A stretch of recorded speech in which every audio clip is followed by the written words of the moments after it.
Heritage Auctions recently sold a part of the Kevin Flynn collection of US variety coins. Let's take a look, shall we? And let's kick things off with one of the most interesting double die varieties you are likely to come across. The 1870 double die reverse shield nickel has some very bizarre but strong doubling on the reverse of the coin. The letters of United are doubled extremely strongly, and the spread gets wider as you move along from left to right in this case. There is also some strong doubling to the main number 5 in the center of the coin, especially towards the lower half of the digit. Most of the stars are also doubled, at least to some differing degrees. PCGS graded this example as MS63, and by the close of auction, the coin had sold for the sum of $1,200.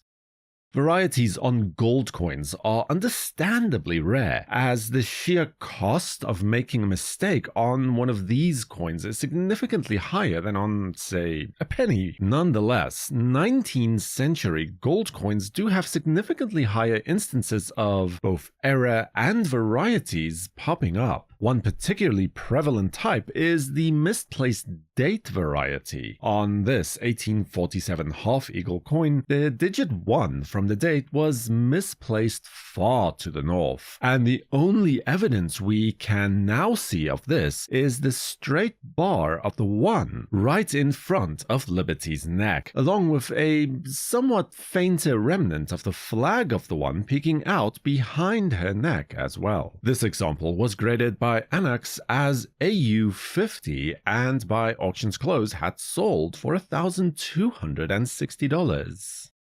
A Liberty-seated dime is the next coin we can look at here. This 1890 10-cent coin has a widely misplaced date for collectors to search for, placed far too high to the north of the actual date. You can see the very tops of several numbers of the date just below the folds of Liberty's gown. Further study is required to say for certain. However, it does appear to the eye to possibly be the remnants of some initially misplaced digits 8, 9, and 0, which would line up with the date itself. In an NGC slab with the grade of MS65, this coin sold at auction for $1,320. And then a phenomenal example of something extraordinary, a Flying Eagle cent coin from 1857 that displays multi-denominational clash marks, in this case between a $0.25 and a 1-cent coin. The reverse is clashed with a reverse of a Liberty-seated $0.25. The clashed remnants of the eagle and shield is seen on the inside of the reef and through 1 cent. The outside of the eagle's neck and a part of the head can also be seen through and above the 1. The top of the left wing of the eagle is seen through and towards the right of the NE section of 1, while the vertical lines of the shield is seen through the CEN part of cent. Clashed remnants of the bottom right wing are seen through the bottom of the T in cent. Graded by PCGS as MS62 with an old-school green label holder, this coin was sold at auction for $1,320. Our next coin is a nickel 3-cent coin from 1869 that displays an absolutely pristine example of the repunched date variety known for this issue. Normally, a repunched date coin would show a slight offset or doubling of 1 or 2 of the numbers, but here we can clearly see the entire date being struck directly north of the initial placement, creating clear doubling on all of the numbers due south of the primary impression. You can practically make out the entire number in most cases. Graded by Anax just shy of a full mint state grade as AU58, this intriguing specimen attained a closing price at auction of $1,560.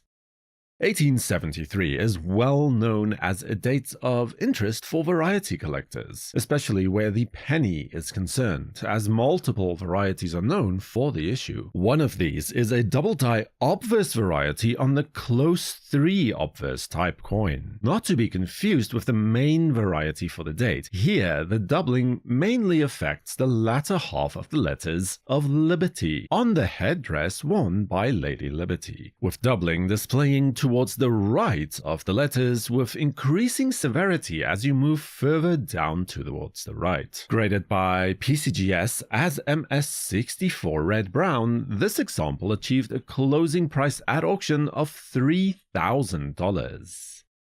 Then we have an extremely rare trade dollar variety coin from 1877. Not only are trade dollar varieties rather difficult to come by, right off the bat, but this coin might even be missed if you don't know exactly what to look for, as most of the doubling here is found in the bundled wheat stalks behind Liberty's arm or back. Further doubling is then also seen on the letters of Liberty, especially the B, E, and R parts, but again, this can be easily overlooked. The coin is graded by Anax as MS62 and was sold at auction for $5,280.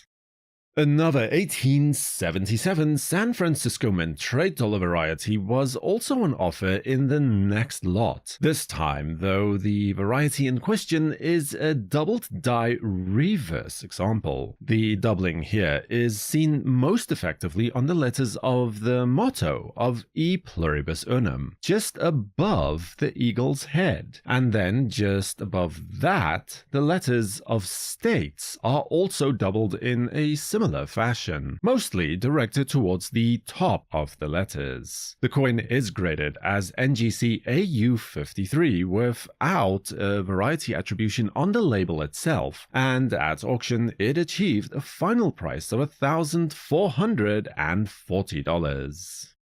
The last coin we'll look at for now is the 1892 O Barber Quater from the New Orleans Mint. An interesting coin, the most prominent feature of which can be found in the form of doubling on the obverse, even though some minor tripling is actually present on the reverse of the coin as well. That aspect is more difficult to spot outright though. This is especially prominent on the letters of In God We Trust, which are doubled very nicely towards the rim of the coin or due north of the letters themselves. Similarly, the tips of the leaves on the reef are also doubled, especially the ones that are towards the top of the design. Furthermore, strong doubling is easily seen on the tips of the ribbons. No, I should probably say the ends of the ribbons, rather. The coin resides in a PCGS Regency green holder, and at auction it managed to raise $7,200. Subscribe to WNN and activate notifications with the bell icon so you'll know when new videos are released. For the World Numismatic News, I am Numisman saying thank you for watching, keep collecting, and have a fantastic day.